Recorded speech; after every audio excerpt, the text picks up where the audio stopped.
হরে কৃষ্ণ। শ্রী শ্রী গুরু গৌরাঙ্গ জয়তু। জয় শিল প্রভুপাদ। হরে কৃষ্ণ। সুধী ভক্ত সজ্জন, আজকে আমরা পাঠ করব শ্রীমদ্ ভগবদ গীতা, যথাযথ প্রথম অধ্যায় বিষাদ যোগ, শ্লোক নাম্বার 46। তো আমার সাথে সাথে সবাই শ্রবণ করুন। এটা হচ্ছে প্রথম অধ্যায়ের শেষ শ্লোক, তারপরে আমরা দ্বিতীয় অধ্যায় পড়া শুরু করব। সঞ্জয় উবাচ এবং মুক্তা অর্জুন শঙ্খ রথোপস্থে উপাবিশত বিসিজ্য সশরম চাপম সুখ সংবিঘ্ন মানস।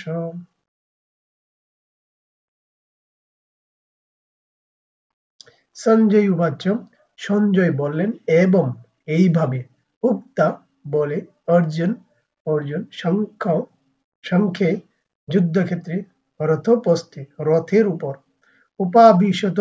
উপবেশন করলেন, বিসিজ্য ত্যাগ করেন, সশরম স্বরযুক্ত, চাপম ধনুক, সুখ করা, সংবিঘ্ন অভিভূত মানস চিত্তে। হরে কৃষ্ণ। অনুবাদ। সঞ্জয় বললেন, রণক্ষেত্রে এই কথা বললে অর্জুন তার ধনুর্বাণ ত্যাগ করে সুখে ভারাক্রান্ত চিত্তে রথোপরি উপবেশন করলেন। হরে কৃষ্ণ। সঞ্জয় বললেন, এখানে সঞ্জয় বলছেন কাকে? ধৃতরাষ্ট্রকে। মনে আছে যে ধৃতরাষ্ট্র একবার প্রশ্ন, শুধু প্রথম গীতার প্রথম শ্লোকেই ধৃতরাষ্ট্র প্রশ্ন করেছেন যে ধর্মক্ষেত্রে কি হচ্ছে, যুদ্ধক্ষেত্রে কি হচ্ছে, এই সঞ্জয়কে বলার জন্য। আর সঞ্জয় হচ্ছে দিব্য দৃষ্টি তিনি লাভ করেছেন ব্যাসদেবের কাছ থেকে, ব্যাসদেবের কৃপায়। তখন তিনি সেই ধৃতরাষ্ট্রের রাজ্যে বসেই তিনি প্রজেক্টের মতো রণক্ষেত্রে কি হচ্ছে, যুদ্ধক্ষেত্রে কি হচ্ছে তা ধৃতরাষ্ট্রকে বলছেন। তিনি স্বচক্ষে সব দেখছেন, দিব্য দৃষ্টির মাধ্যমে সেই স্বচক্ষে দেখছেন। কারণ সঞ্জয়ের মধ্যে সেই দিব্য দৃষ্টি দেওয়া হয়েছে যে এখান থেকে তিনি যুদ্ধক্ষেত্রে কি হয়েছে তা তিনি প্রজেক্টরের মধ্যে সব দেখতে পারবেন। তো সেই তাকে দেওয়া হয়েছে কেন না, ধৃতরাষ্ট্রকে বলার জন্য, ধৃতরাষ্ট্রকে শোনার জন্য দেওয়া হয়েছে। তো এখন সেই কথাগুলোই সঞ্জয় ধৃতরাষ্ট্রকে বলছেন। কি বলছেন? যে এখানে এত অনেক কথোপকথন হয়েছে তাদের মধ্যে, অর্জুন এবং ভগবান কৃষ্ণের মধ্যে। তো এখন শেষ শ্লোকে এসে কি বলছে, এই প্রথম অধ্যায়ের যে রণক্ষেত্রে এই কথা বলে অর্জুন আগে যা বলছিল যে তিনি যে অর্জুন রণক্ষেত্রে এই কথা বলে অর্জুন তার ধনুর্বাণ ত্যাগ করে শোকে ভারাক্রান্ত চিত্তে রথোপরি উপবেশন করলেন। অর্জুন কি করলেন? তিনি ধনুর্বাণ ত্যাগ করে দিলেন এবং সুখে ভারাক্রান্ত হয়ে রথের উপরে তিনি বসে পড়লেন, সুখে তিনি বসে পড়লেন। শিল প্রভুপাদের তাৎপর্য কি? জয়। শত্রু সৈন্যকে নিরীক্ষণ করতে অর্জুন রথের উপর দাঁড়িয়ে পড়েছিলেন।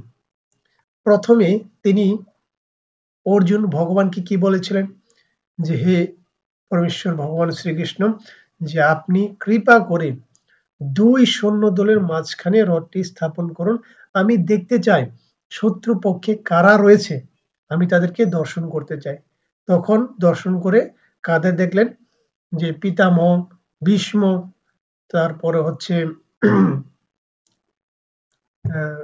মাতুলাদি, শ্বশুরাদি, তারপরে হচ্ছে পরমাদ্য গুরুদেব, তারপর হচ্ছে অশ্বত্থামা এবং তারই জ্যাঠাতো ভাই দুর্যোধন, দুঃশাসন, এবং তার পৌত্ররা সেখানে রয়েছে। তো তাদেরকে দেখে যে তিনি তাদেরকে কিভাবে যুদ্ধ করে তাদেরকে হত্যা করবেন, তার মুখ শুকিয়ে গেছে, তিনি মর্মাহত হয়েছেন যে তাদেরকে বধ করলে কুল ধর্ম নষ্ট হবে এবং তিনি তারপরে তাদের সেই মহাপাপে পাপিত হবেন, পাপে লিপ্ত হবেন এবং তাকে নরকে যেতে হবে। তো এই রাজ্য লাভ করে কি লাভ? তিনি সেটা তার নিজের মন বুদ্ধি দিয়ে তিনি বিচার বিবেচনা করছেন। এই দেহ, জড়দেহের প্রতি সম্পর্ক, যে সম্পর্ক, সেই সম্বন্ধ নিয়ে তিনি সবাইকে বলছেন। মানে তিনি বিচার বিবেচনা করছেন যে তাদেরকে মানলে নিজে পাপ হবে, তিনি পাপী হবেন, তিনি নরকে যাবেন, তাহলে কি লাভ সেই রাজ্য জয় লাভ করে? তো তাদেরকে যুদ্ধ করে তাদেরকে নিহত করলে কি লাভ? তিনি তার এই জড় সম্পর্কে সেই জড় সম্বন্ধীয় বিষয় নিয়ে তিনি আলোচনা করছেন। তিনি নিজে নিজে বিচার বুদ্ধি করতে লাগলেন এবং তিনি দাঁড়িয়েছিলেন সেই রথের উপরে, তাদেরকে দর্শন করে রথের উপরে দাঁড়িয়েছিলেন, কিন্তু তিনি এই সুখে মুহ্যমান হয়ে পড়ছিলেন। তারপর কি হচ্ছে যে তার গান্ডীব ধনু অক্ষয় তিনু ফেলে দিয়ে তিনি রথের উপর বসে পড়লেন। এই ধরনের কোমল হৃদয় বৃত্তি সম্পন্ন মানুষই কেবল ভগবত ভক্তি সাধন করার মাধ্যমে সমগ্র জগতের যথার্থ মঙ্গল সাধন করতে পারেন। তো এই হচ্ছে এই প্রথম অধ্যায়ের শেষ শ্লোক। তো এখানে অর্জুন শেষ পর্যন্ত তিনি যুদ্ধ করবেন না বলে স্থির করেছেন এবং তিনি তার গান্ডীব ধনু তীর তিনি ফেলে দিয়েছেন এবং ফেলে দিয়ে তিনি যুদ্ধ করবেন না স্থির করেছেন এবং তিনি দাঁড়িয়েছিলেন এবং সুখে সুখাহত হয়ে মর্মাহত হয়ে তিনি রথের উপর বসে পড়লেন। তো এইভাবে এখানে দেখা যায় যে অর্জুন এখানে কতটা হৃদয় বৃত্তি সম্পন্ন মানুষ, কেবল ভগবত ভক্তি সাধন করার মাধ্যমে সমগ্র জগতের মঙ্গল সাধন করতে পারেন। তো তিনি সবার মঙ্গলের কথা চিন্তা করছেন যে তাদের কি গতি হবে। কিন্তু আধুনিক সমাজে তা দেখা যায় না। আধুনিক সমাজে কাউকে ঠকিয়ে কাউকে সে জিতে যাবে এরকম অবস্থা। কিন্তু অর্জুন কিন্তু এখানে অনেক মহানুভবতা দেখাচ্ছেন যে তাদের জন্য রাজ্য জয় করে কি হবে যদি তারাই না থাকে। তারা কিন্তু শত্রুপক্ষ, কিন্তু তার আত্মীয় স্বজন।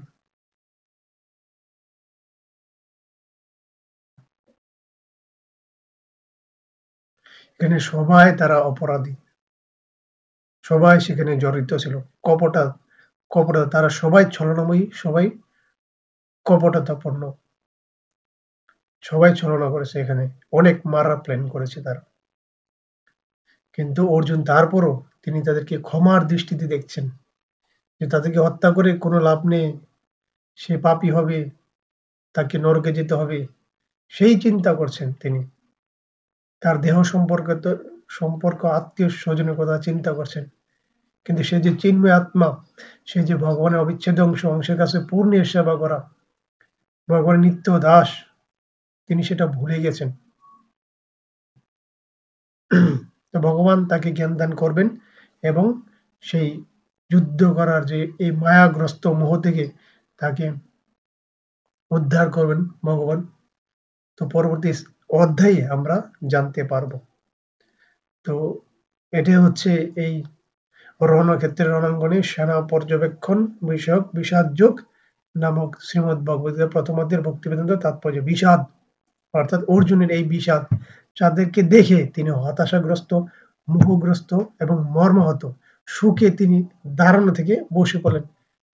এক প্রকার আকাশ থেকে বজ্রপাত তার হৃদয়ে খরণ হয়েছে, এতটা কষ্ট প্রাপ্ত হয়েছে সে, যে কাদের সাথে সে যুদ্ধ করবে এবং কিভাবে যুদ্ধ করবে। সে যুদ্ধ করবে না বলে সে হাত থেকে ধনুক ফেলে দিয়েছে এবং তিনি এটাও বলেছেন যদি তারা আমাকে মেরে ফেলে তো মেরে ফেলো, তাও আমি যুদ্ধ করব না।